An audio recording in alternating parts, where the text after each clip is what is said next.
மக்களே, நான் உங்கள் அர்ஜுன். நான் உங்கள் அஸ்வின்.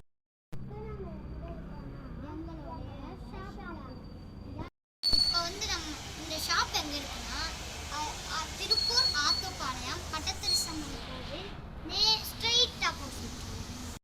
ஷாப்புக்குள்ளே போகணும்.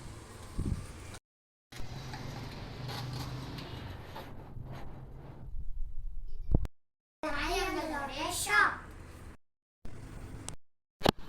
எங்கள் ஸ்டாப்பில் இந்த மாதிரி ப்ளவுஸ், ஆரி ப்ளவுஸ், டிசைன் ப்ளவுஸ் இதெல்லாம் பண்ணி ஸ்டிச் பண்ணிக்கிட்டு இருக்கோம். ஸ்டுடியோவும் தச்சு தரோம். நாங்கள் தைக்கிறதுலாம் இந்த சேனலில் அப்டேட் ஆகும். காத்திருங்க. எங்கள் சேனலை மறக்காம சப்ஸ்கிரைப் பண்ணுங்க, லைக் பண்ணுங்க, கமெண்ட் பண்ணுங்க, ஷேர் பண்ணுங்க. வாங்க, உங்களுக்கு உங்க ட்ரெஸ்ஸை தாங்க, உங்களுக்கு பிடிச்ச மாதிரி தனிச்சிட்டு